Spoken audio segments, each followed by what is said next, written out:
violently grabbing a microphone from the minority leader. There's also vilification of CS of Agriculture, again falsely accusing MCAs and other leaders of cartelism and intimidation. Well, I will now hand you over for this live broadcast. Honorable Senators, ladies and gentlemen, this morning, Counsel for the Governor made an application seeking to produce a supplementary affidavit in support of the response and an affidavit of electronic evidence. Counsel for the Governor submitted that during submission of the documents to the special committee, the wrong flash disk that did not have all the videos that they had cited in the response of the Governor's response and was to produce, therefore sought to produce the correct flash disk with all the videos that the Governor intends to rely on. Number two, in response, the Counsel for the County Assembly opposed the application, indicating that the County Assembly shall not have sufficient opportunity to respond to the additional evidence. Counsel submits that the Governor ought to have filed responses and evidence before the County Assembly during deliberation of the motion for removal back in Meru. In addition, it is the County Assembly's submission that where a party could have exercised due diligence to produce documents and evidence and fails to do so, the party ought to be denied an opportunity to produce such evidence. Counsel has therefore urged this committee to reject this application for production of new evidence.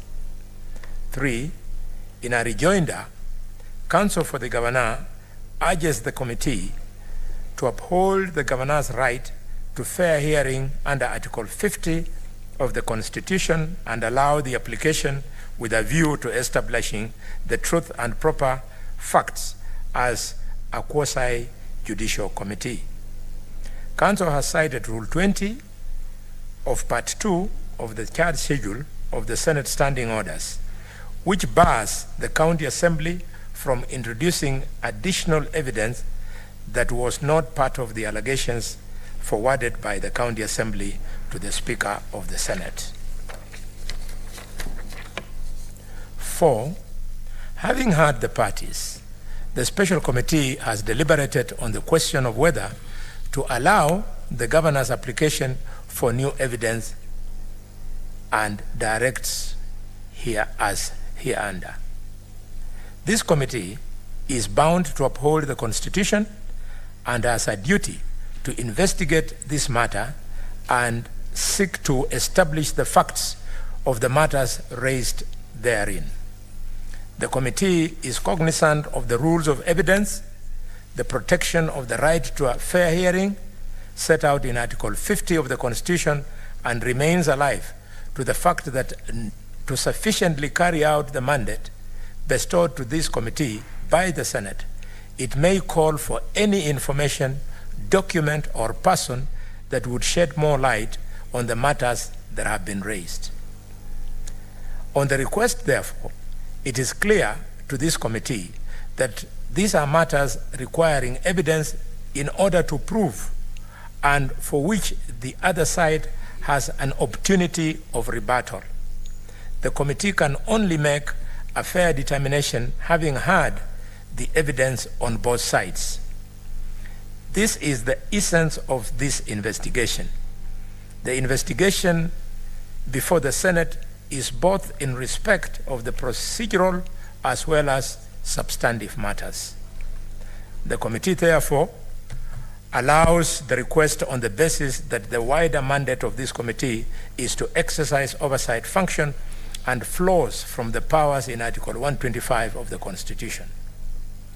Based on the foregoing, this honorable committee finds and holds that the facts and issues herein can only be determined after the substantive hearing of both parties on the basis of relevant material and evidence on this matter, and that it is in the interest of justice, that the governor's application, that the supplementary affidavit, and the flash disk be admitted to the record. In the interest of fairness, the County Assembly shall have time and be allowed the opportunity to cross-examine and rebut the evidence during the course of these proceedings. The County Assembly is hereby permitted to file and serve any response by close of business today. I thank you.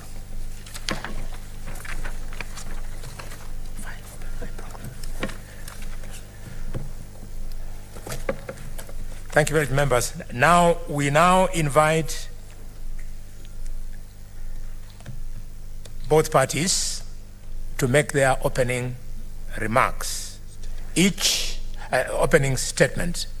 Each will have an opportunity of doing so within 40 minutes, and we will start with the County Assembly. On behalf of the County Assembly of Meru, Council, you have 40 minutes.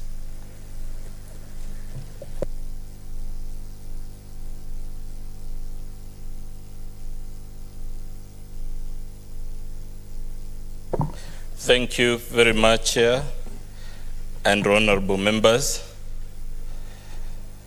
We want to preface our opening statement by drawing parallels between Count 2, the second charge, Chair, that revolves around vilification and 8 campaigns against other leaders. And we want to draw parallels from world history in the hope that will show you that the matter before you is a unique matter and that it is not too trivial with your time, that we have called you on Christmas holiday.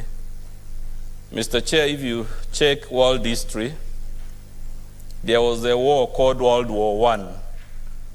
It was ended by the treaty establishing the League of Nations and the Treaty of Versailles,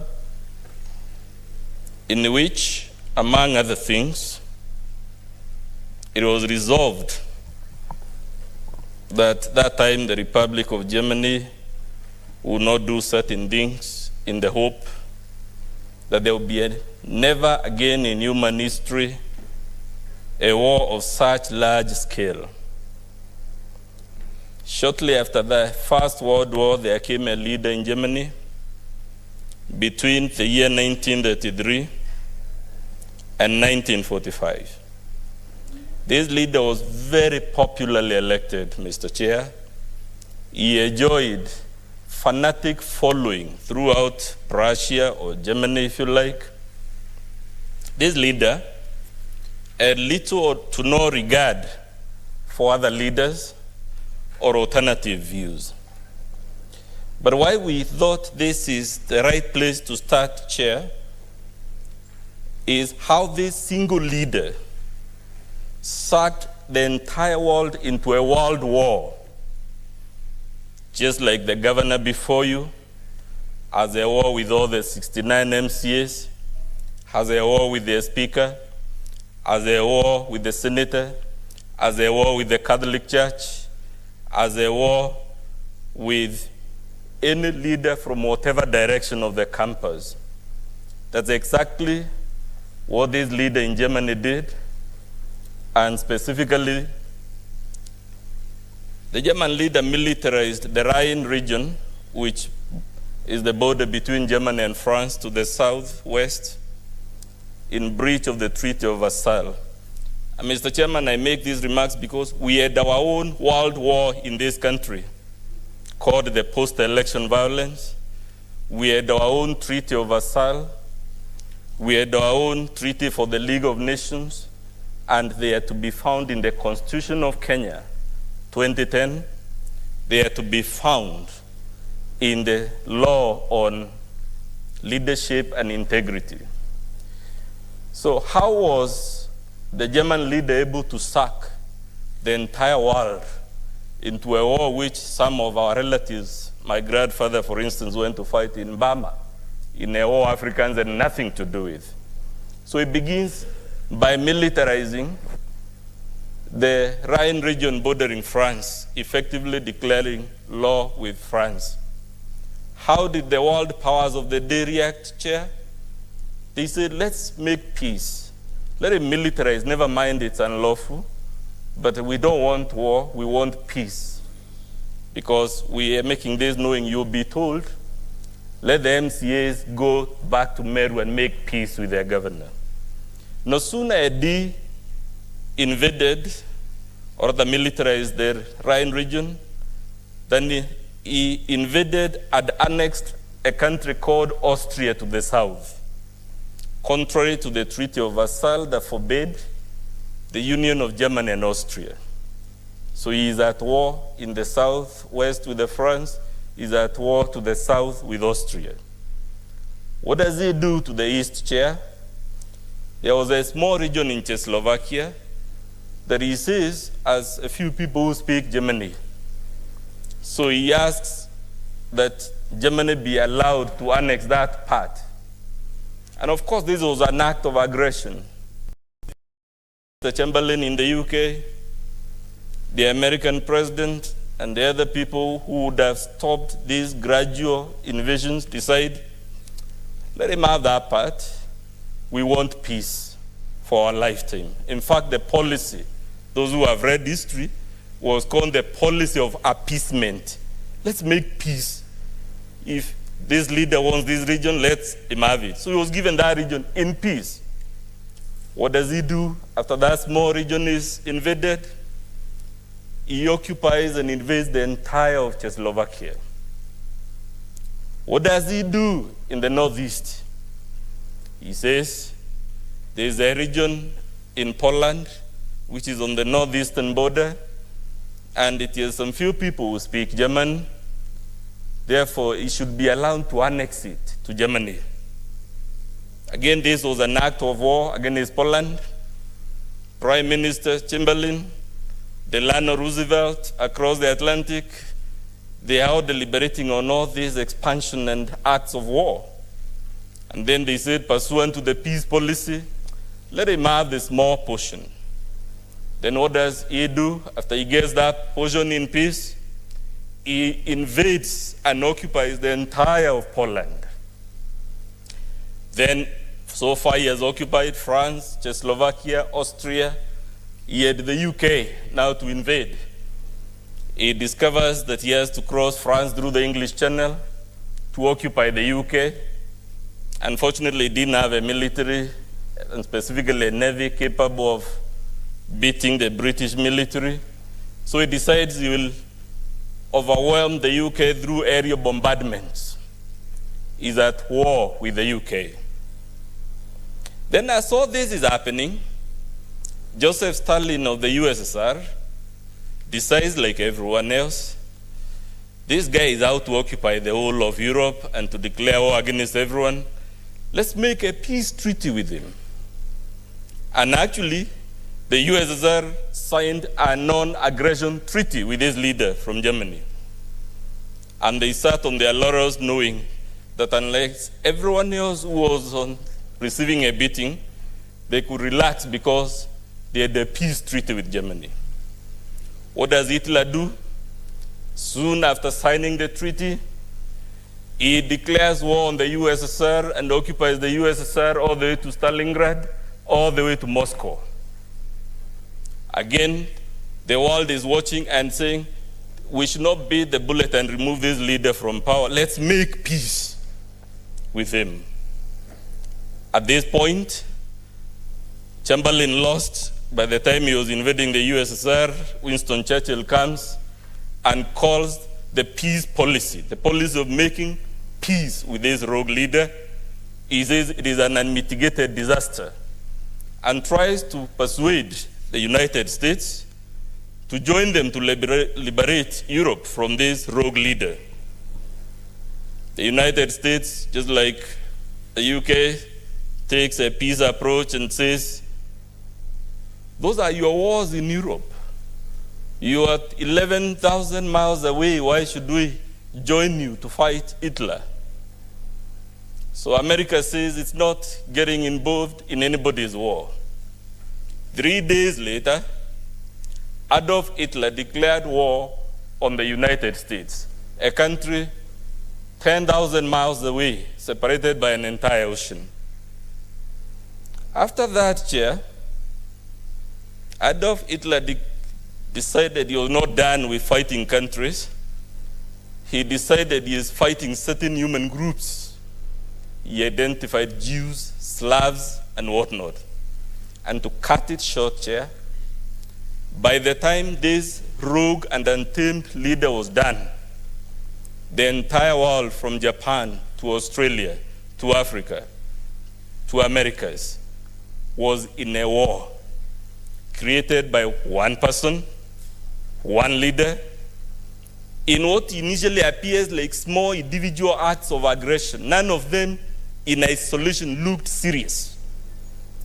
And because of the policy of appeasement, by the time he was done, 50 million people were dead across the world.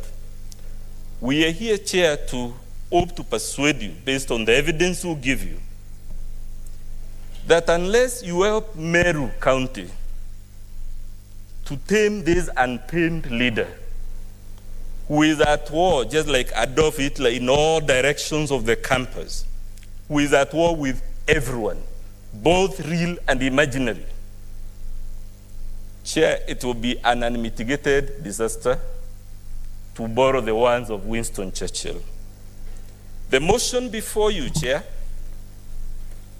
revolves around gross violations of the Constitution, gross violations of various county and national laws, abuse of office, and gross misconduct. It raises in total, although the counts are clustered, there are 6 main counts here, and when we listened, under each count, there are several specific allegations arranged thematically under 6 clusters. When you do your count, Chair, you will note the motion raises 62 violations, 6-2, of the Constitution and laws of Kenya, all committed within the remarkably short period of 64 days between 6th of September and 9th of November. So, Chair, you have an untamed governor who on average grossly violates the Constitution at least once per day. It must count for something, Chair. This motion was placed before the Assembly on the 14th of December. After listening to the evidence, Chair, there were 67 out of 69 members in the Assembly, and all of them voted to impeach the governor. The score was 67-0. When we get there, Chair, we'll be telling you that must count for something. Why must it count for something, Chair? The governor will try to persuade you that there is a gender dimension. And the question we'll ask and the Senate, if that is true, why did all the 23 female members of the Assembly vote to impeach her? We will invite you, Chair, to note when we get there that the governor was invited to respond to the allegations against her, and the invitation is at page 51 and 53. Rather, it is in our volume 3, page 49. And she did not, Chair, avail herself of that opportunity. To the extent that she did not take the opportunity to exonerate herself before the Assembly, we'll be urging you when we get there that it is trivial for her now to come before this Senate and tell you 1,000 ifs and buts. Chair, the allegations were read under the first thematic category of the violations, we will note you to note under the first charge, there are 19 violations. Under the second charge, there are 30 gross violations. Under the third charge, Chair, which is at ground 13, there are 4 gross violations. We will note you to note under the fourth cluster, there are 3 gross violations. And under the final cluster of the charges against her, there are 6 gross violations, making it the total of 62 that I alluded to. We will be presenting evidence, Chair, in the form of oral testimonies by the mover of the motion called Dennis Kiogora, by one of the MCAs called Mwenda Ivili, by a woman MCA called Lucy Mukaria, and a Catholic priest by the name Elias Kinoti. We will be relying on the motion itself and the annexes to it to show these violations, Chair. We will be playing before you the video clips that were submitted to the Senate and the County Assembly showing evidence of the violations. And of course, pursuant to your rules, we have filed witness statements that we rely upon. And in short, Chair, from the record you note, we have filed 5 bound volumes of documents that we'll be referring to show these violations. Chair, when we reflected on this matter, sometimes it is easy to be caught in the legalese, in the legal fine print, and to miss the big picture. We suggest, even as we must confront the legalese, even as we must confront the evidence and its merits and demerits, these are the overarching questions we suggest you will have to reflect upon, and just like the evidence should weigh on the scales, these questions equally should weigh in your mind. Question number 1. Why didn't the governor avail herself of the opportunity to defend herself before the Assembly? Especially when from the record, the document she now purports to place before you, most if not all of them, by the date appearing on them, were in existence and were available and should have been available to her when the matter was before the Assembly. Chair, the second question would be, would it be fair for anyone to argue or conclude that given all these fights with countless people, some of them not even in the county government, is it really possible that there is no fundamental problem with the governor on trial, and the problem instead lies with all these other people, the MCAs, the MPs in Meru, the senator for Meru, the cabinet secretary, the Catholic Church, the cartels, the corrupt? She has just too many people she has waged constant wars. Is it really possible, can we fairly say, that the problem lies somewhere but not with the governor? We will ask you to reflect on that in your minds. We'll be asking you, is it possible? And of course, we know the Senate must make its own independent decision, and this is not an insult to the Senate, but is it possible that all these MCAs are misguided and all they have is misconceived? They don't know what is a gross violation of the law. They have imagined all these things, they actually didn't take place. We will ask you very humbly to reflect on that. The governor will come and tell you, because she has done so in paragraph 24 of our affidavit, that it is too early in the day for us to be bothering the Senate with an impeachment motion less than 3 months after a general election. Chair will be telling you that, one, Our Constitution does not know this idea of temporary impunity, that there is a period following the general election in which governors have a blank check to do whatever heinous crime or misdemeanor they fancy, because during that period, shortly after the election, the Constitution is suspended. But we'll also be urging you, Chair, that that is exactly what informed the appeasement policy with Adolf Hitler. Chamberlain was saying, we just had the First World War. We just need peace for our lifetime. Let it be for now. We'll be urging you, Chair, to consider whether indeed, given the gravity of the evidence we placed before you, whether we actually haven't taken too long to come before the Senate.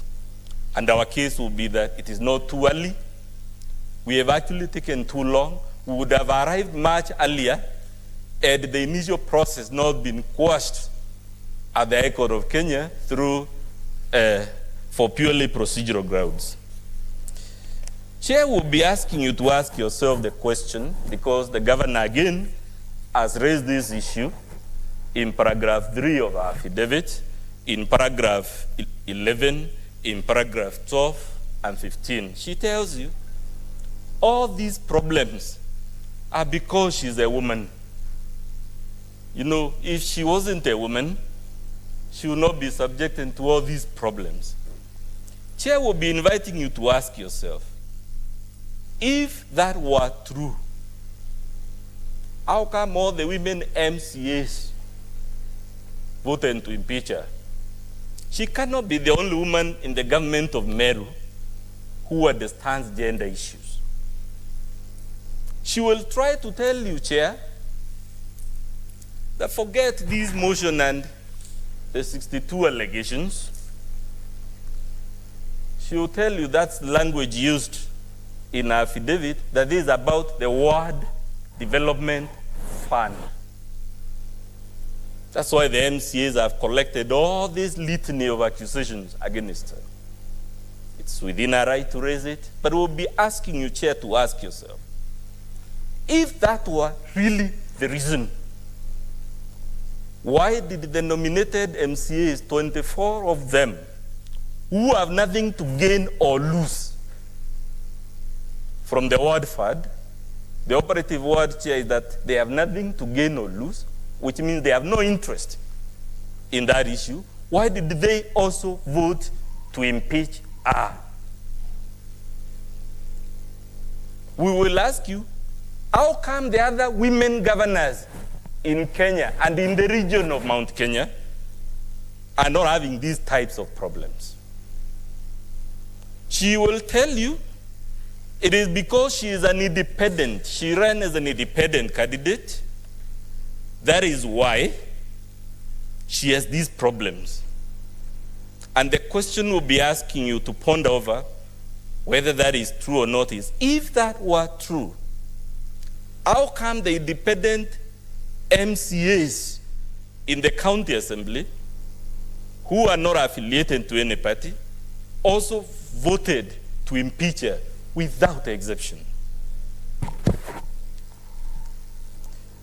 Chair will be asking you the broad question, if we are able to persuade you that the assembly has good evidence of the allegations, the question we would urge you to ponder in your mind is whether the Senate should look the other way around, should they excuse these heinous crimes and misdemeanors because either it is too early or because the offender is a woman.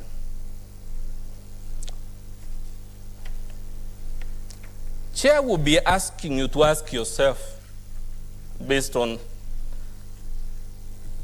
the words I began with about Adolf Hitler, should the Senate, just like the Prime Minister of the UK then, just like Joseph Stalin in the USSR, just like Delano Roosevelt in the US, should the Senate equally adopt the policy or the stance of peace? You guys, go make peace.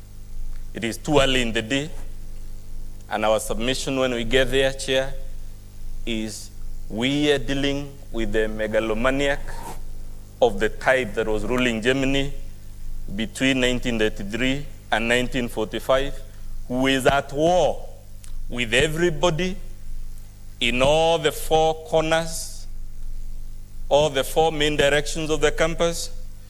I know Chair is consulting. I don't know whether I should proceed, Chair. Okay. Chair, I noted you are consulting, so I didn't know whether to proceed. From my profession, if you see the judge consulting, you pause. Yeah, it's good you've paused, eh? Yes. And you are free to make your statement. Yes. But be careful. Yes. About the words you use. I'm guided, Chair. Yeah, words like megalomania, you've quoted enough from Hitler. Make your case. I'm guided, Chair. Thank you very much for that guidance. Chair, the point I was making is, at the end of the day, besides considering the evidence and the merits and the demerits, we cannot run away from the question whether should you direct the county government of Meru to go and make internal peace, and we'll be urging you that will be an untamed or rather an unmitigated disaster, given the type of allegations before you, especially those at the charge number 2. Chair, there will be questions you have to consider whether impeachment is counter-democratic. Because the governor will come and tell you from our affidavit, the assembly is trying to reverse the will of the people. When we get there, Chair, we invite you to note, just like the Supreme Court has noted while upholding this Senate's decision to impeach the governor of Nairobi, that there is nothing undemocratic about impeachment. On the contrary, impeachment is a constitutionally ordained safeguard for dealing with what we would call the aberrations of democracy. They say, Chair, democracy is the best form of government, except that there is no other. And when we get there, we'll be showing you democracy actually sometimes produces aberrations, counterintuitive results. And the makers of our Constitution, being conscious of the possibility of democracy giving you. I know the Chair is consulting again, so I don't know whether my time will be stopped, Chair, when they... So, Chair, will be inviting you to note. You will have an extra 2 minutes. Much obliged, Chair. We'll be hoping to show you that, one, the claim that asking you to impeach is counter-democratic and it is overturning the will of the people is not correct for several reasons. One of them is that impeachment is a constitutionally ordained mechanism for dealing with leaders of the type we have brought before you. We'll be telling you the claim that the governor was vastly elected, the exact language she has used to support that argument is that she was elected by a vast majority, is not correct. When we get there, we'll show you actually she was not even elected by a majority in the first place, leave alone a vast majority, because she was only elected by 41% of the persons that turned up at the ballot. Chair, she would also try to ask you to read.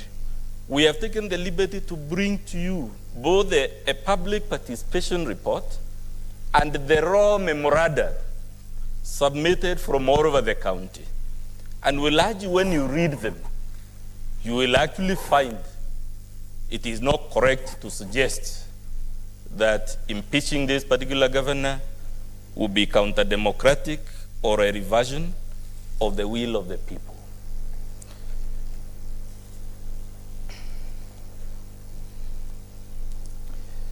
In short, Chair, We will be coming before you to tell you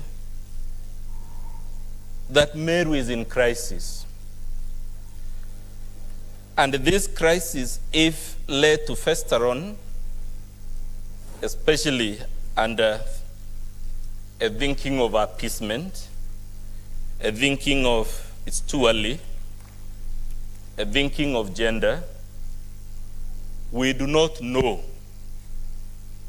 whether Meru might turn out also to be another unmitigated disaster, especially Chair. When you're told the governor is not only fighting every passing day other elected leaders both at the national and county level, but she has also roped in the church. She is also at war with the church. Why is this a potential for an unmitigated disaster, Chair? We know what religious incitement did in Sudan, now split into Sudan and South Sudan. We know what religious differences have done between India and Pakistan in a place called Kashmir. We know in the UK, our colonial masters, what religious differences and incitements between Catholics and Protestants in Northern Ireland has caused for the last countless decades. We know, or should know, what religious incitement is currently doing in the Central African Republic. We know, Chair, or should know, something called the Biafra War in Nigeria between the North and the South, basically along religious lines. And Chair, what we have come before you is to tell you we are at the siege. Meru County is at the siege. We have come to you as the custodians of the devolved government to tell us, yes, this governor was elected by the people. She was elected democratically. But in this case, just like the country in Europe I began with, democracy has produced unintended consequences.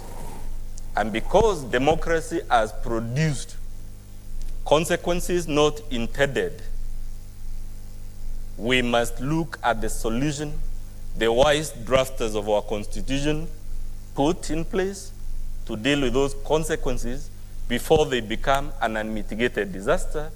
And that solution is in Article 181 of our Constitution, as read with Section 33 of the County Governments Act, as read with the Standing Order number 65 of the Standing Orders of the County Assembly of Meru, as read with the Standing Orders of the Senate and the schedule that sets the rules.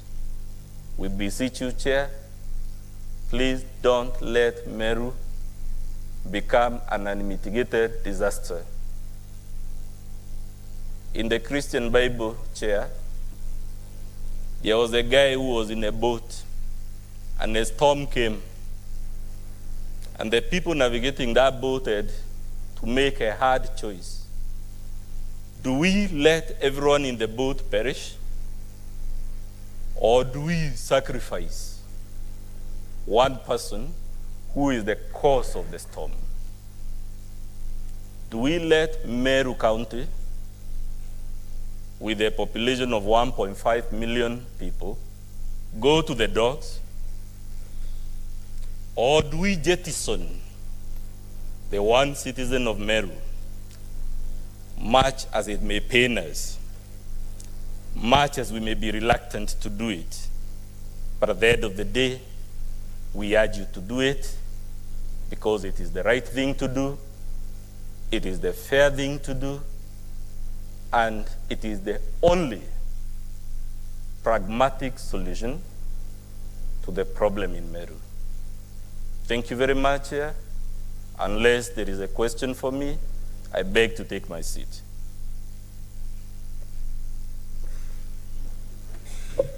Thank you very much.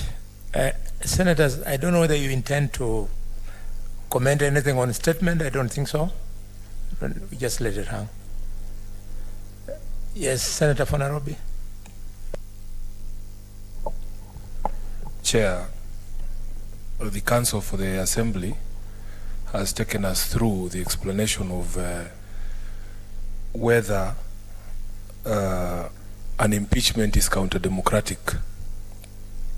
I would want him to also address the question of whether a discharge of the governor from all the accusations that have been made here, if they are disproved, or whether if the threshold is not met, if that would also be counter-democratic in his view.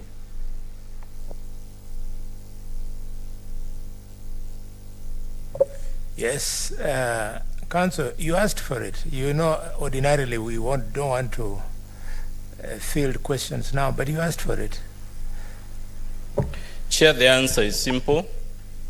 The Senate is within its right, after hearing the evidence, to either confirm or dismiss the case.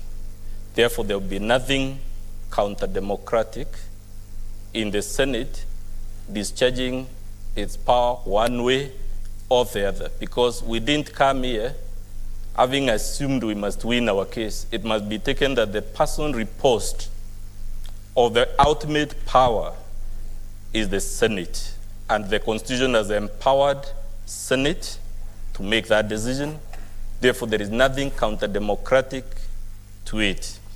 The only disclaimer is that even as I make that, is the question I asked.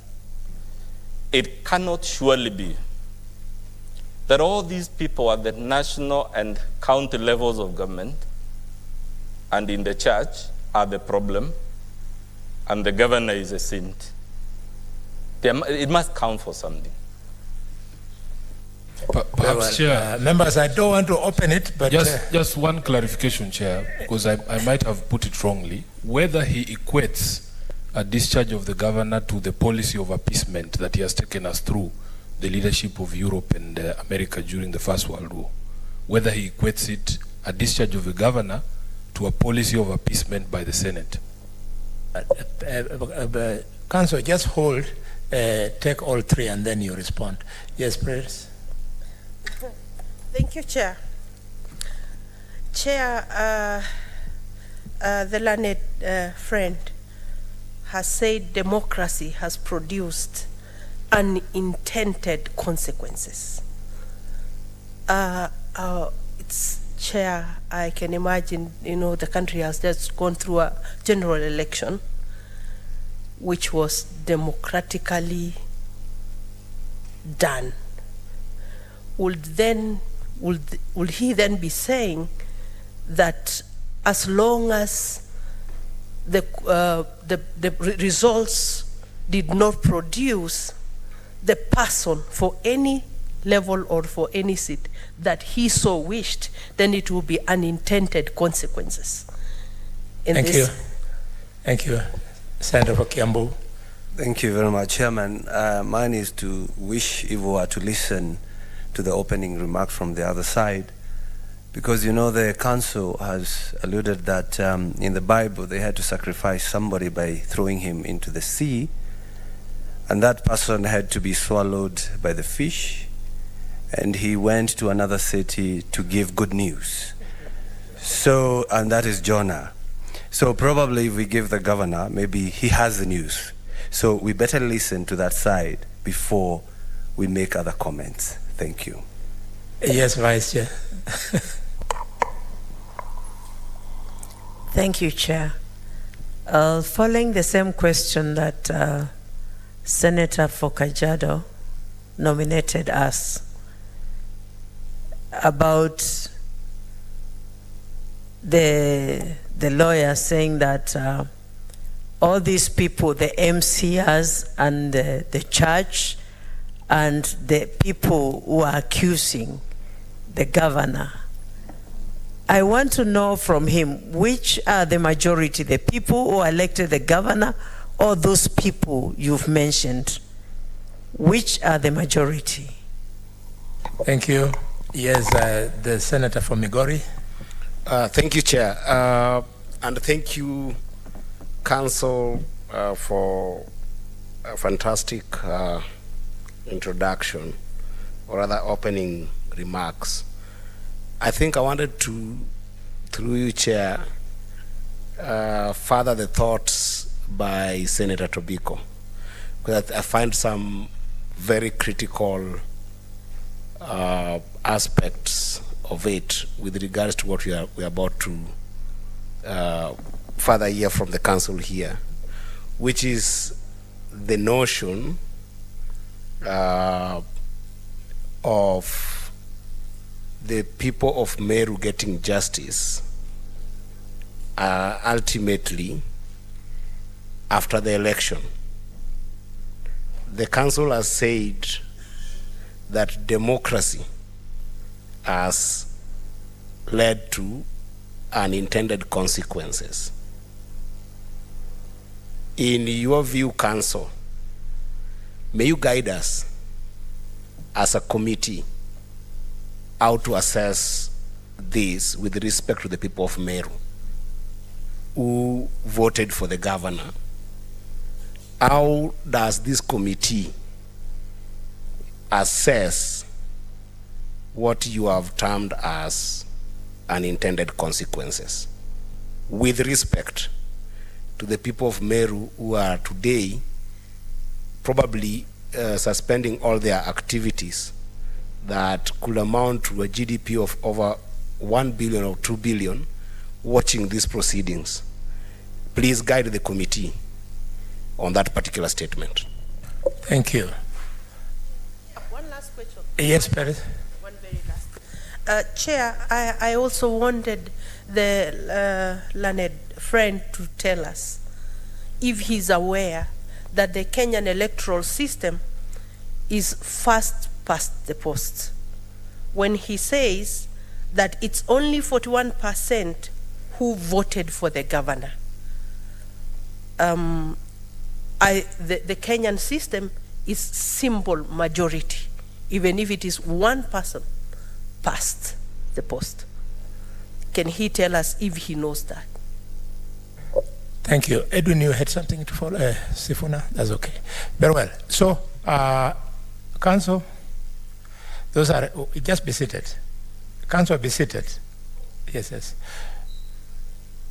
Those are not light questions.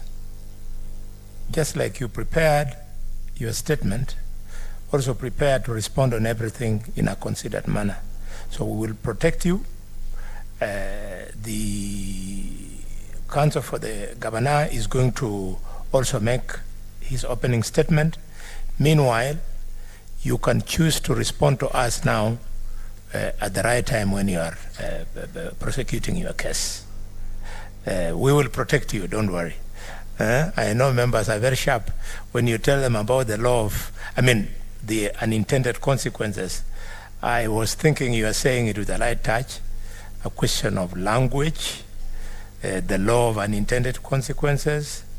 The farmer plants on his farm hybrid maize. The neighboring farm plants kienyeji, which is purple in color. And the guy with the farm of hybrid then harvests maize, which is not purely hybrid. The guy of the farm who planted hybrid did not intend to have that consequence. It was unintended. I thought it was light touch, but you asked for it. You will have to lie in that bed yourself. Governor, you are now invited.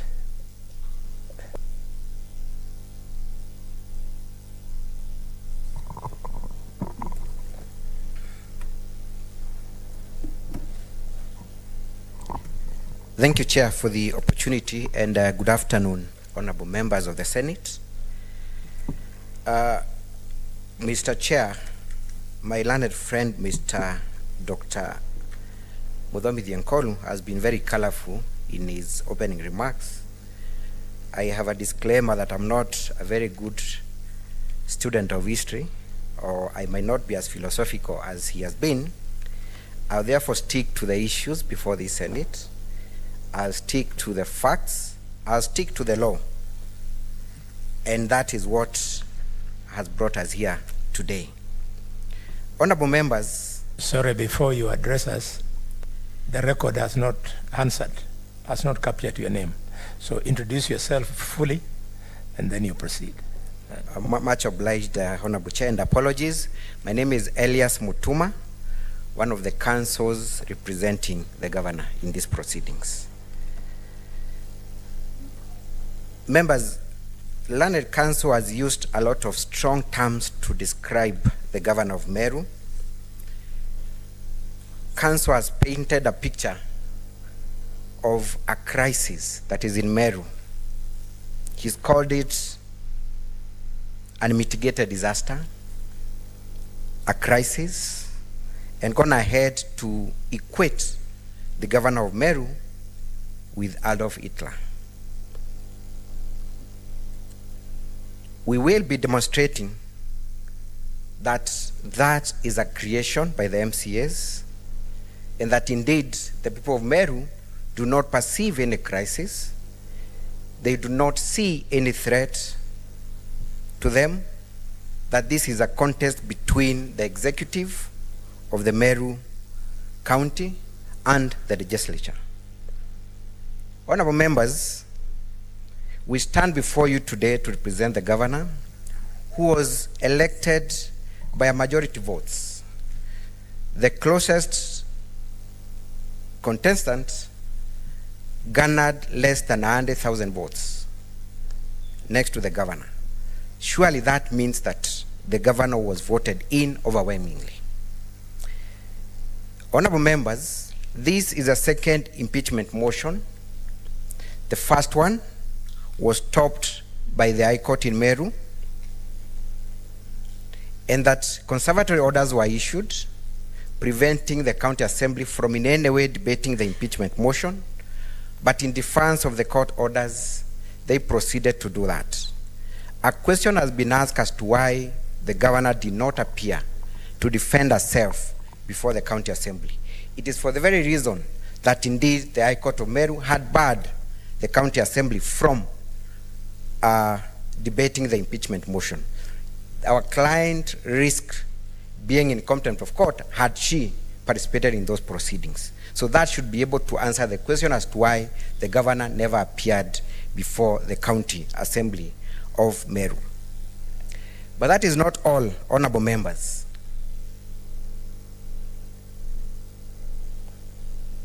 That is not all, honorable members. Impeachment proceedings, and the High Court, the Supreme Court, and the Court of Appeal has given this guidance that they are quasi-judicial in nature, that the county assembly ceases to be a legislative house and assumes the role of an arbiter to investigate and establish whether indeed facts that have been tabled before it are correct or not. We will have evidence before this house showing that indeed the entire house was not impartial. Before the proceedings, they all donned in uniform, chanted war cries, and promised to impeach the governor even before the move of the motion had been given a chance to debate the motion. Our simple argument to that extent is that the House was not impartial, and that had been demonstrated even before the impeachment was properly placed before the House. The governor is here to answer to the impeachment motion approved by the County Assembly of Meru and to demonstrate her innocence and give a side of the story. Her Excellency, the Governor of Meru, has been a victim of the danger of one story and outright false narrative. Her successes, her leadership, her amiable character, and her passion to uplift the lives of people of Meru have been hashed for political expediency. Today we have a chance to demonstrate that Her Excellency, the Governor, is a true hero of devolution, a person who should be celebrated for standing against capture of Meru County by the County Assembly. At the end of this hearing, honorable members, we demonstrate how the County Assembly of Meru failed to understand their mandate under Article 181 and Section 33 of the County Government Act and use the impeachment as a political weapon as opposed to an oversight tool. Because impeachment, honorable members, should not be a political weapon. It is only provided for as an oversight tool. That is not what happened. On behalf of the governor, honorable members, we will show you that the purported public participation was a sham. Indeed, the members of public have not approved the proceedings before you. It is the County Assembly of Meru and the mover of this motion that usurped the role of the public and purported to give views on behalf of the public. That will come out clear during these proceedings. Honorable members, just to take you a little bit back, before August 2022, Her Excellency the Governor was serving the people of Meru as their women representative. During that time, she understood the real needs of the people, leading to an expression of desire to serve them as their governor. The people of Meru trusted her and gave her a chance to serve as their first woman governor, elected on an independent ticket. And this is important, honorable members, because Meru traditionally has been a political region. So for them to elect a woman governor and on an independent ticket, then that should mean something. Unfortunately, the governor faces impeachment, just like the first woman member of parliament in Meru, Honorable Rita Karemi. And this is a woman who was hounded out of office on trumped-up charges. We are back at it again, and we urge the Senate to look at the issues before it and find that indeed the governor has committed no wrong. We know that there has been much debate about the gender question, but the real issues affecting women leadership and the governor's unique challenge as an easy target for blackmail and subjective application of the law, being an independent candidate, should not be swept under the carpet. We are also aware that the County Assembly has listed a woman-nominated member to appear before this committee today with a view of discounting the argument on challenges faced by women leaders, which evidence we will ask the committee to treat with much suspicion and look at the facts of this case to grant the governor equal protection before the law like any other person. We wish to categorically state that the governor has never sought to be excused for any wrongdoing just because she's a woman. All she's asking is to be subjected to an independent and impartial process, but not to be subjected to an impeachment on the basis of political reasons moved by a member of County Assembly, Dennis Kiogora, who, and we show this evidence, is quoted saying, or rather inviting the governor to prove that she's a woman enough. It is on that context that we are bringing the gender issue, not asking her to be excused on the basis of gender. Honorable members, the governor has been a victim of many falsehoods, contrary to the false narrative of public disapproval created in the impeachment motion and spread strategically in the public domain through the media. The people of Meru have expressed their overwhelming support for her leadership, and in reflection of their resolve and approval for her leadership, they have not been deterred by a parochial culture or party politics and elected her into office, having observed her work as their women representative and having believed in her passion for a happy Meru, a quest she has expressed in her personal philanthropic work that she has done together with her husband over the years. Her husband did not just come to the public domain upon her election as governor.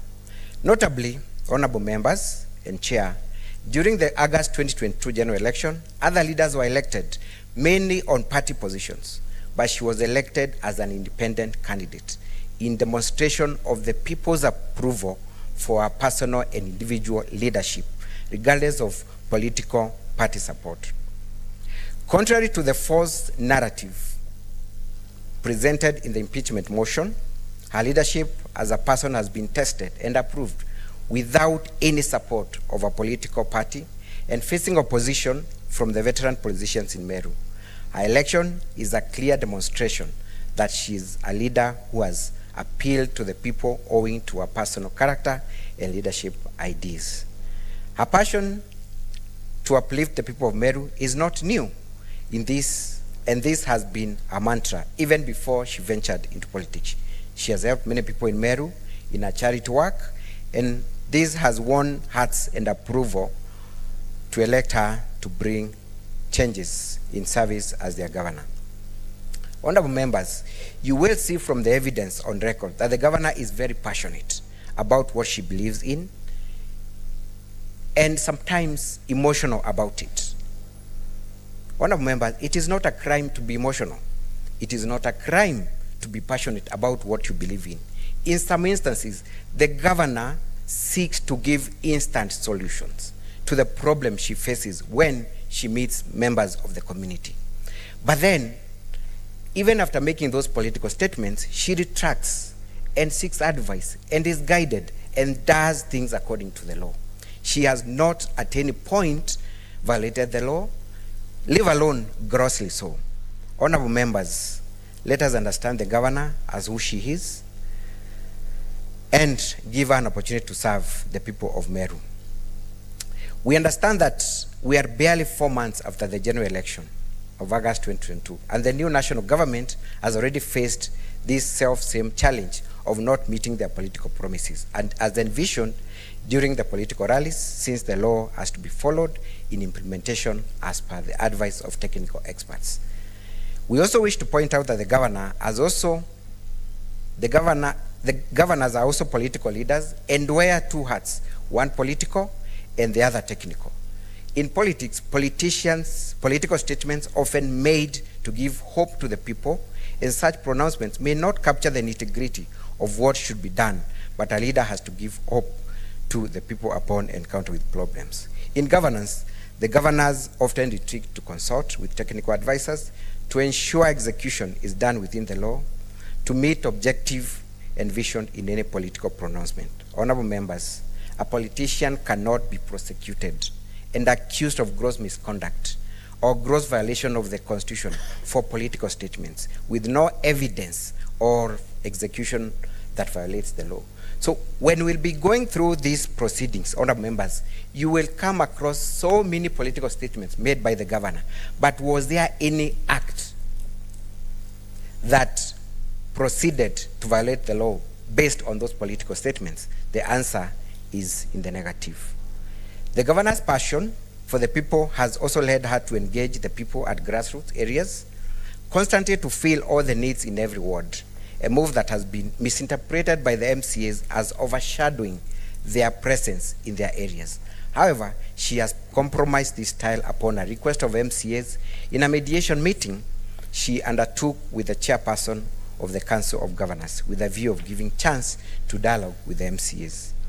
Since she was elected into office, the governor has struck a collaborative style of leadership. Contrary to what has been said in the impeachment motion, the governor has indeed embraced a collaborative style of leadership, working with all stakeholders and leaders in the county.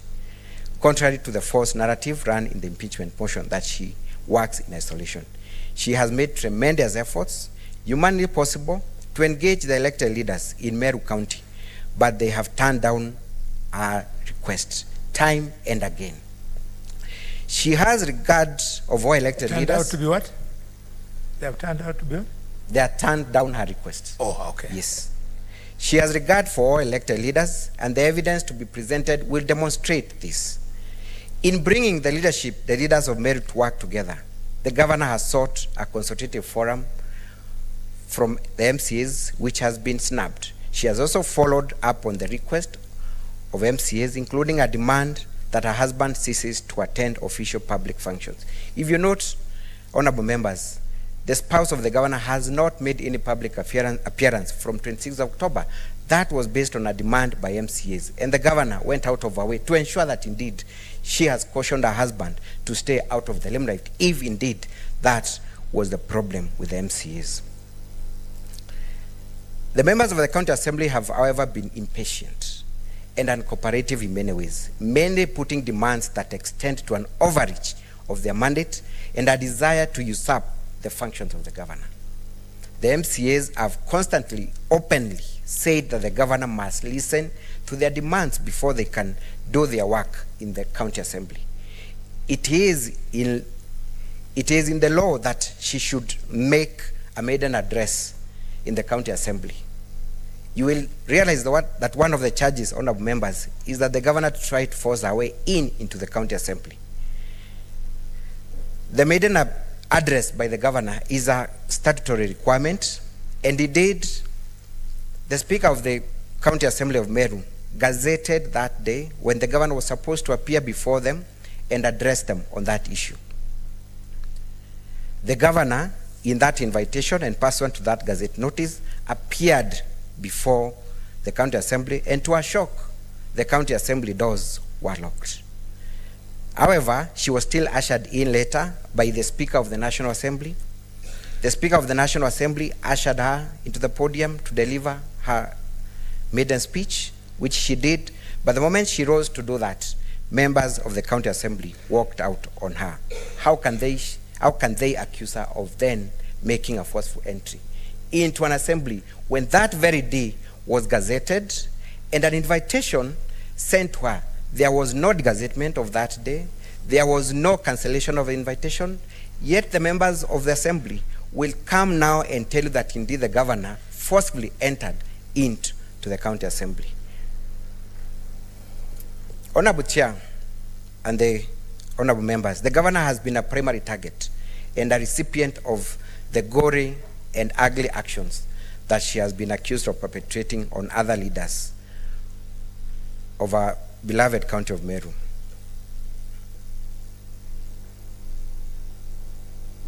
There is no single evidence from any of the elected leaders in Meru, be it the senator, be it the cabinet secretary, that has come out to claim that they have been disrespected by the governor.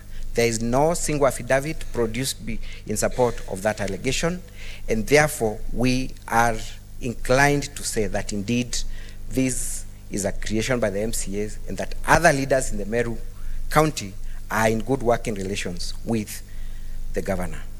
Indeed, honorable members and chair, you will find a letter by the governor herself inviting all elected leaders, including MPs, senators, MCAs, for a consultative meeting at the official residence of the governor.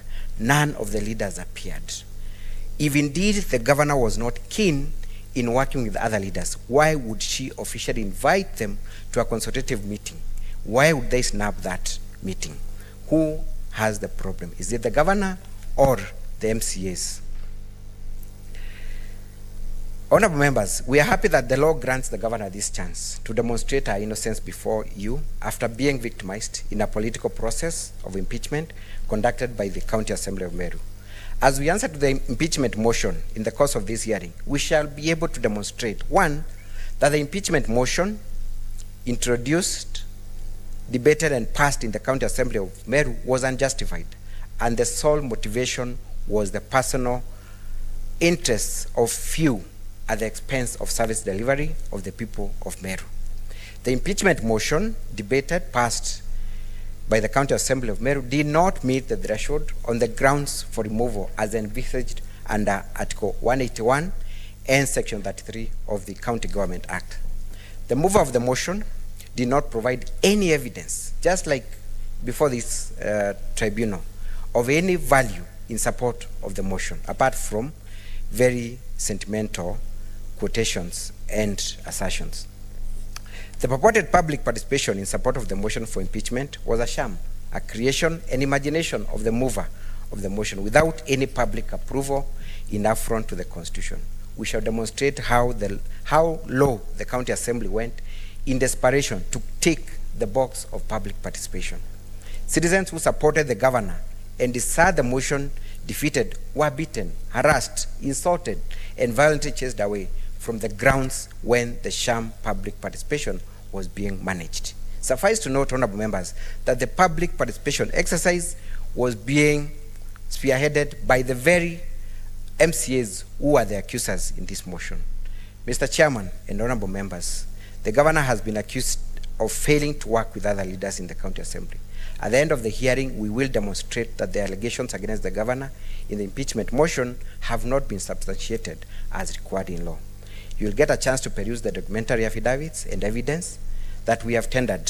You will hear the governor's witnesses and the team of advocates that will be able to demonstrate this fact. In conclusion, you discover that the following evidence to be presented is watertight. One is that this is a case of impeachment being used to coerce to settle political scores. The MCAs were forced, threatened, and coerced to vote in favor of the motion to an extent that 2 members were de-whipped from their committees. We shall demonstrate why the nominated members had everything to lose by not supporting the motion. The governor is a victim of blackmail and an easy target by the county assembly for being independent against a united minority and majority sides of the county assembly. The main issue that triggered the filing of this impeachment motion is the demand, and we reiterate, the demand for ward fund by MCAs, and all other allegations are peripheral to that allegation. We have evidence to that effect. The impeachment is not approved by the voters of Meru County, contrary to the impression created by the shambolic public participation exercise. The question that begs an answer is whether this motion is supporting the will of the people or against the will of the people of Meru. We submit that this is a case of abuse of power, where again MCAs are using impeachment as a weapon as opposed to a tool for oversight. The allegations cited in the impeachment motion cannot form a threshold for impeachment and are full of outright falsehood and political statements taken out of context with no evidence of violation of the law. At the end of this hearing, we urge the Senate to find that the allegations cited for impeachment have not been substantiated as required under Article 181 and Section 33 of the County Governments Act. The process did not comply with the law, and the same cannot be sustained by the Senate. Honorable members, I respectively beg to sit down unless you have any questions for me. Thank you. Thank you very much. You have kept time, and just like we did in the other case, maybe, yes, Esther, somebody has something to say? Yes, thank you, Chair. I have a question for him. From your opening remarks, you already indicated this was a partisan process. What would you associate the witch hunt with? And given the accusation that came a short while after elections, what would you attribute these to? Do you think it's misunderstanding due to team dynamics? I would be looking forward to listen to what you have to say about that. Thank you, Chair. Senator Ali Roba. Thank you very much, Chair. Mine is to request the council. He made, the statement that MCAs spearheaded the public participation exercise. Strictly legally speaking, in your view and in accordance with the law, who was supposed to spearhead public participation? For Migori, Senator Okech.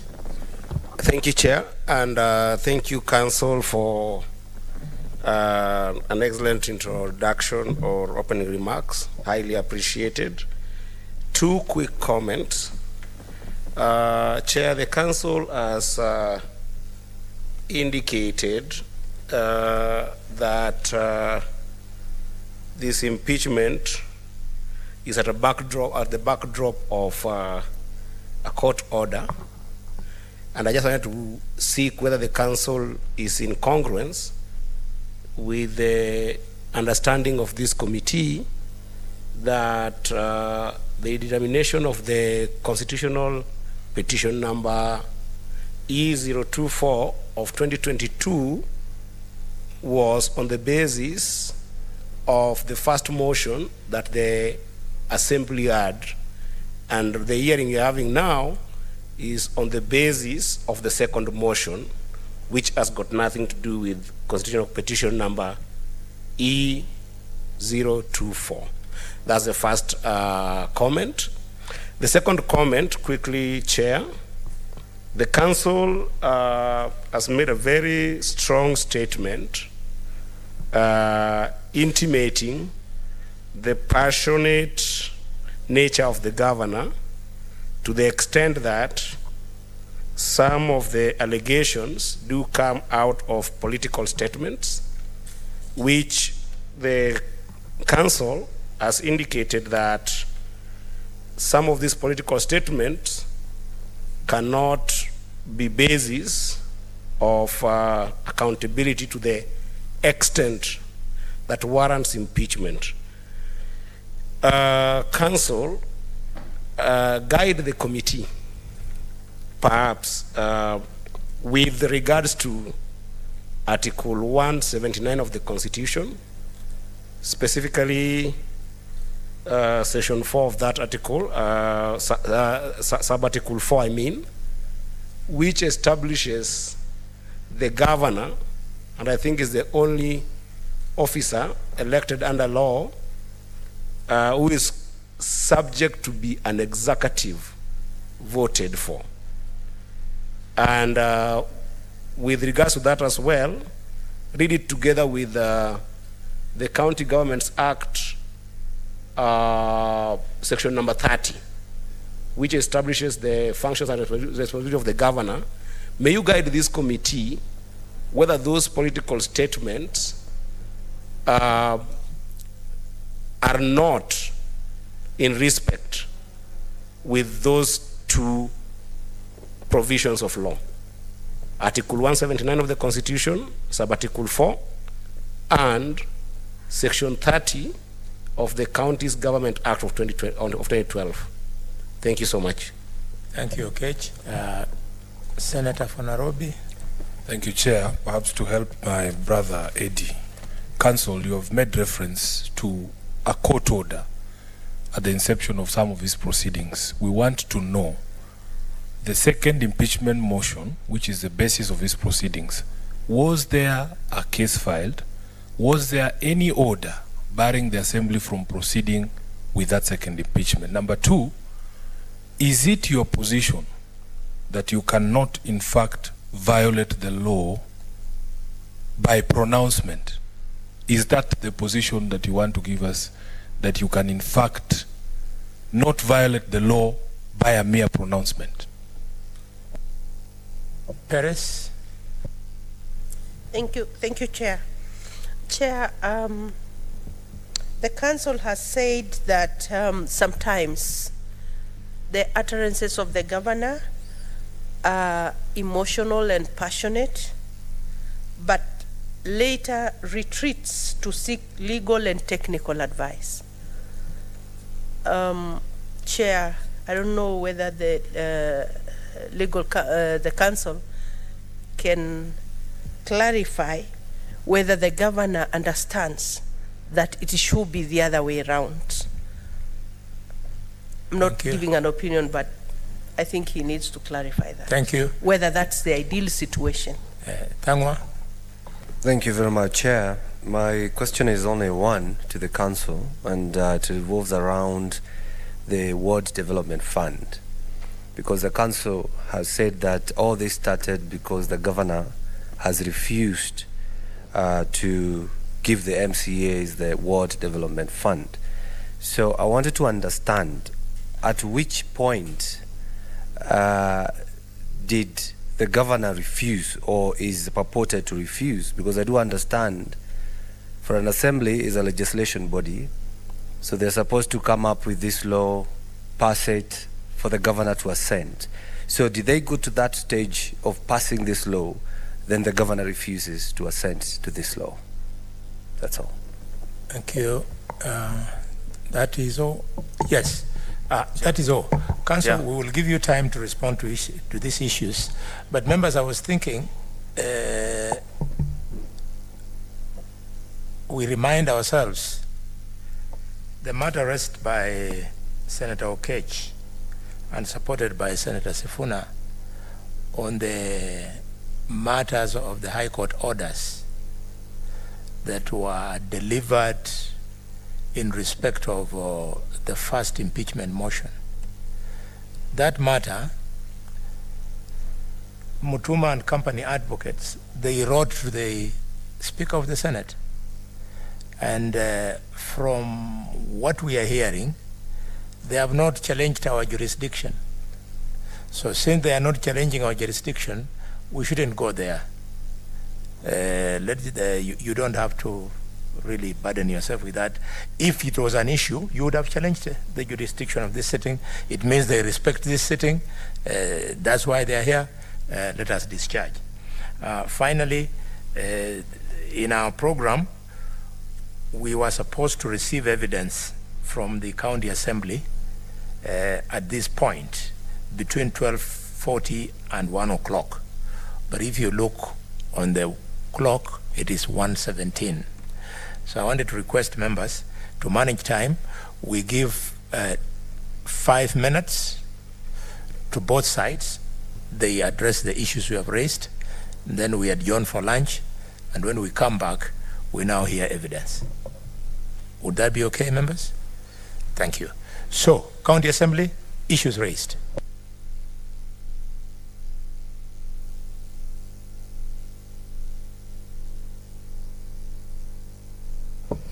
Chair, questions were asked as to what I meant by unintended consequences and whether by that I meant my preference of who should have been governor or the preference of the MCAs as to who should have been governor.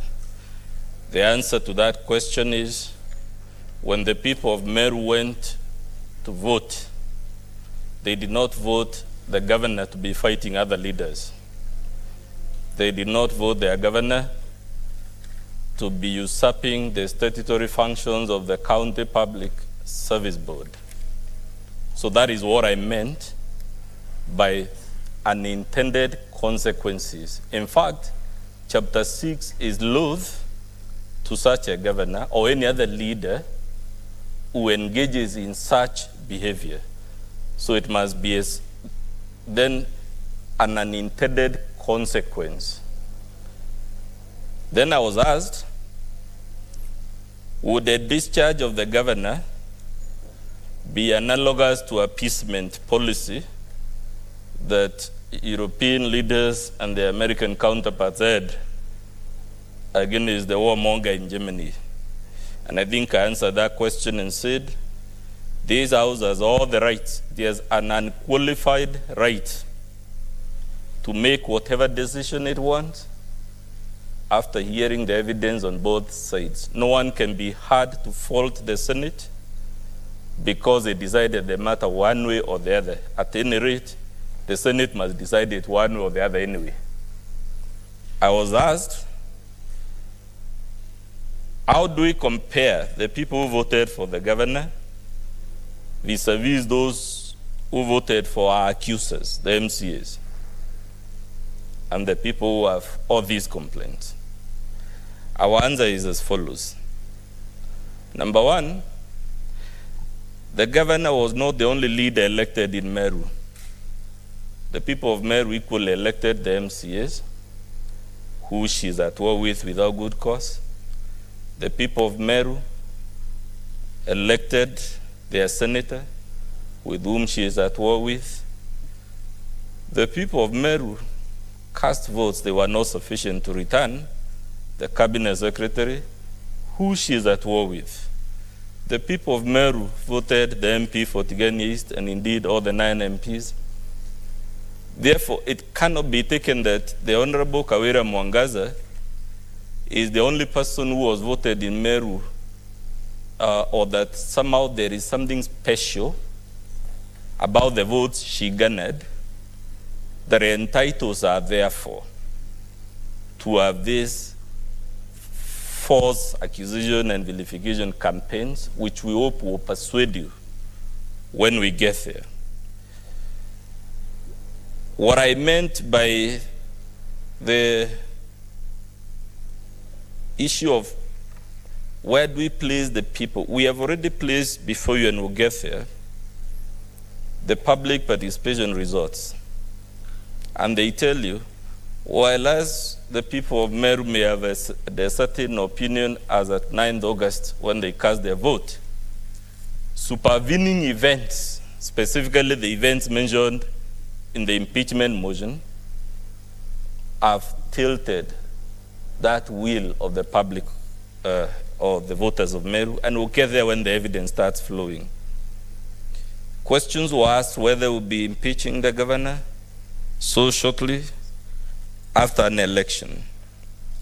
And the answer, Chair, is we will be creating a very dangerous precedent to say it is too soon, because what you will be establishing is a precedent that tells any other governor that you can engage in whatever misconduct you fancy. You can go breaching the law in all 4 directions of the campus, because it is too early anyway, nothing will happen to you, and we will have declared that Chapter 6 of our Constitution stands suspended the first few months, first few weeks, or whatever days after the election. There was a question about the first past the post. It is true that our electoral system is first past the post. But that is the more reason why anyone accused of these heinous crimes should be very careful before roping in the people and saying the will of the people. Because although my colleague told you she beat the next candidate by more than 100,000 votes, it's in the public domain. The votes were as follows. Kawira got 209,148. The Honorable Linturi got 183,859. The Honorable Kiraitu Murungi got 110,814. The will of the people, Mr. Chair, must be taken as including these people who also voted for Linturi and Kiraitu, who when combined anyway are more than the people who voted for the governor. And merely because the system is fast past the post does not mean the will of all those other people who are actually more counts for nothing, and therefore the MCAs they elected should be insulted every day, should be vilified every day, and all other things that we've placed before you. There was a question about, I think my colleague said about public participation. When you get there, Chair, we have our volume 4, and it will show you 2,734 persons signed 300 written memoranda in support of the impeachment motion. It will show you only 30 persons, 30, sent memorandum in favor of the governor, and because we love full and frank disclosure, we have attached even those memoranda that were sent in favor of the governor, the 30 of them.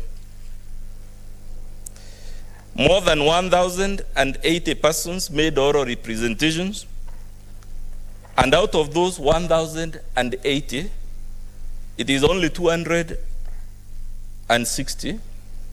All this can be confirmed by your Secretariat Chair from our volume, who expressed oral views against the impeachment motion. And that is what we meant, whether it is really true for the governor now to wear the cloak of the people. It is the easiest thing to do. Perhaps I would do it if I were in her shoes. But the fact that I would do it also if I were in her shoes doesn't necessarily mean it is valid.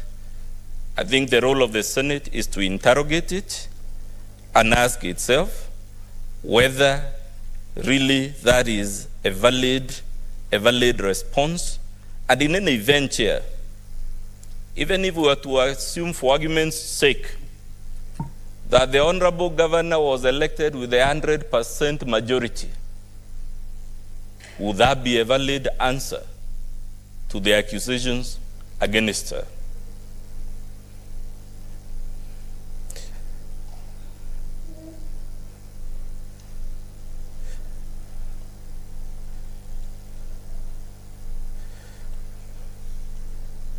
I'm just checking, Chair, whether there is a question I may not have responded to. But I believe they have responded. There are questions, Chair, that the mover, I think this is the last one I have not commented on, that the mover of the motion has said an axe to grind with the governor dating back to even the electoral period. We do not know, and we'll leave it to you to decide whether that is true.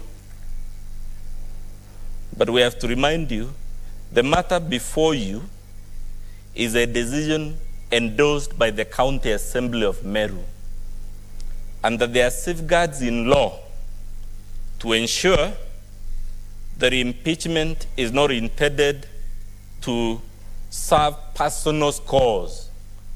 One of those safeguards, Chair, is the mover has to get at least 2/3 of the members of the Assembly to append their signature before he can even present the motion to the clerk. The second safeguard is that in addition to signing on that motion, the MCAs have to verify their signatures with the clerk so that they are not hard to say, I was drunk, or someone brought me a document to sign and I didn't know. In addition to signing the motion, they have to sign a verification signature. The matter has to be prosecuted before the Assembly with the governor given a chance, that safeguard. And at the Assembly, the mover of the motion must secure a minimum of 2/3 of the MCAs before the matter can be escalated to the Senate, and if he fails to do that, it heads. Before this Senate, Mr. Chair, the Assembly, the mover of the motion, must still get a majority of the delegations to succeed. So it doesn't matter anyway, given all these safeguards, and there are many others. For me, it is a diversionary tactic. Again, perhaps if I were in the governor's shoes, I would say exactly that. The fact that I would say it does not necessarily mean it is correct or that it should be believed. I hope I've addressed all the questions, Chair. Yes, indeed, but just in case you've left something out, we will still allow you to refer to it as we go along. We want you to exhaust your opportunity completely. Governor?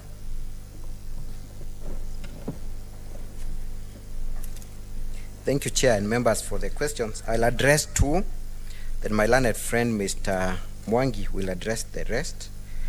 One is a question on whether there has been any law passed, and this comes from the Senator of Kiambu, that directed the governor to utilize, or rather to disperse the ward fund, and the governor refused to assent to that act. There has been no such act by the County Assembly. What is there currently is that we have an approval of the ward fund by the previous government of 10 million per ward, which the governor has already dispersed to the 46 wards within Meru.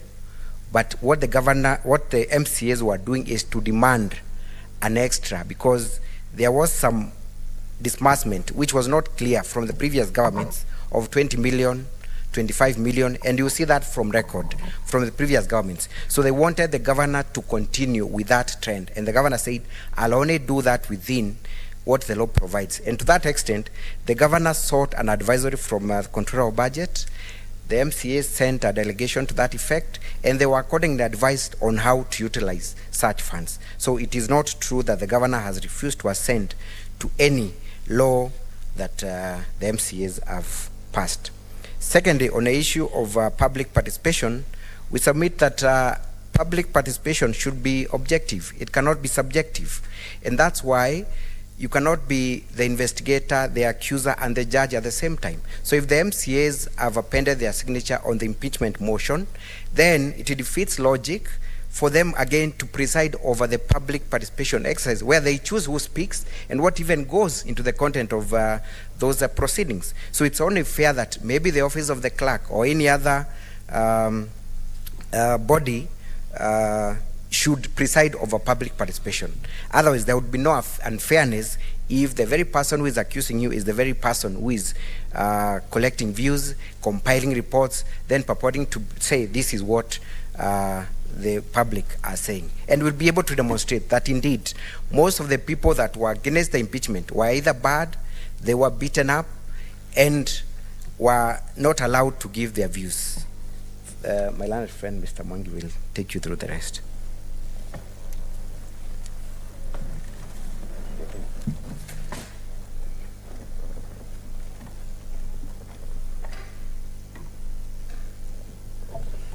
I'll address the question. The question, what is the position of the governor's political comments in view of Articles 179 and Sections 30 of the County Government Act, in light of the governor being the chief executive officer of the county? My learned friend, Mr. Mutuma, in his opening address, mentioned clearly that the governor has two caps. He has the policy and the technical cap when it comes to execution of his functions. The process of election of a governor is a political process. She canvasses for votes like any other political leader in this country. He's still a political leader. What the governor has to do is to balance between being a politician and being a manager. And Section 30, subsection 2, clearly stipulates what is the function of the governor and which appeals to the political side of a governor, the charisma of a governor, the organizational, community organizational skills of a governor. It appeals to the leadership skills of a governor. One of them, the governor is required to promote the competitiveness of his county. His county must shine, and can only shine through her charisma and how she speaks of and about her county. She must promote democracy within the county, and that's an edict of the law. So the fact that the governor is the chief executive officer of the county does not in itself mean she cannot make a political statement. Honorable Chairman and honorable members, many occasions the governor is invited by communities and she's told, we have an issue, we need to have a conversation. She goes to the ground and questions are raised impromptu. At the spur of the moment, the governor will have to make a statement. What Mr. Mutuma indicated is a calling for the governor to inspire hope where there is hopelessness, and also to give a word that will hold the community. And Honorable Chairman and Honorable Committee, we are going to demonstrate many occasions of this nature, and some of them have been blown out of proportion, but we are going to show how the governor dealt with those situations.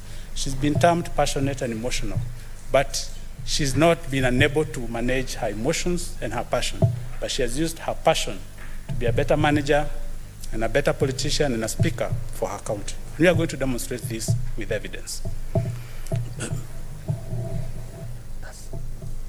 I think that's all on the issues, unless there is an issue we have inadvertently forgotten to address. You're welcome. Yeah, anything Chair. you forgot? Yes, Vice Chair. Thank you. I just want to seek clarification from the Council of the Governor. You said that the Governor has already dispersed the 10 million to 45 wards. Might you be knowing if the it was directly through the MCS, and if they've already used this money in development so that they can demand for more? Yeah, the Council for Governors, there's a question here you are dodging. You asked public participation. Who drives? the one which you are executing as the governor. And then finally, you responded, yeah. But you circumnavigated. What I asked was a question of legality. Who is supposed to carry out public participation, legally speaking, on any matter that is being executed by the county assembly? Does the law give provision contrary to what the assemblies have done in terms of executing public participation, legally speaking? Esther? Thank you, Chair. My further clarification is to the council representing the county assembly. I heard you say that not a single politician has complained in writing about being disrespected by the governor. Okay, this is not to the one representing the county assembly, the one to the governor. Are you confirming that the allegations are hearsay? And the second concern, and now this is to the council representing the county assembly of Meru, did Meru MCAs have instructions to represent the leaders who are mentioned adversely by the governor as presented? If not, how do you want this committee to treat such evidence? Thank you, Chair. Yes, members, just a little bit of guidance. You are raising very important issues. These were the opening statements. Evidence will come. Then we are going to pursue the evidence one after another one when it is not too clear. So maybe we could hold our horses at this stage. We wait for evidence. Chair, just quick. Yes, but something is banning the governor of Migori. The senator. The senator. Yeah, I think that, Chair, it's very critical that the council did say that the political statements that the governor is overly accused for, and I think they form base of the charges, and to the extent that some of them touch even in article or on Article 73 of the Constitution. The question I was asking, and council, if you may listen to this carefully, the reason why I invoked Article 179, Sub-Article 4, and Section 30 of the County Governments Act is what the council opening statement implied was that we shouldn't hold the governor accountable on the basis of political statements.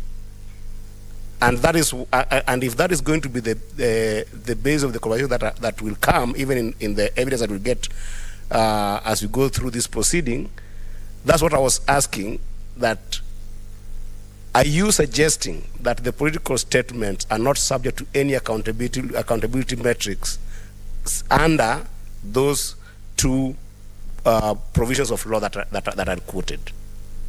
That's all I wanted to know. That's what you intended to imply. Chair. Very well. So we had Chair. Guided. Yes. Chair. You have something burning?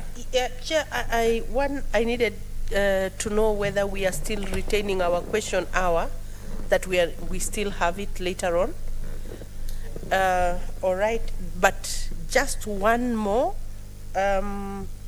for the council representing the county assembly. Are they holding brief for the senator and the CS so that it goes on record? And if they have records to the effect that the governor is fighting the senator, the CS, are they here representing the people they have mentioned? Yes, that's why I was saying, senators, these are opening remarks. When the evidence comes in, probably they'll come with an affidavit sworn by the Minister for Agriculture and sworn by the senator that those things are true. If they will not, then it makes their case weak. So let's wait for that particular time. I want to request that we rise for 1 hour, and when we come back, members, you still have a full 1 hour to interrogate both parties. Thank you very much. We shall resume at 2:40. And lunch is served by Senate in the holding rooms where you are. I don't know which one was the holding room for the media.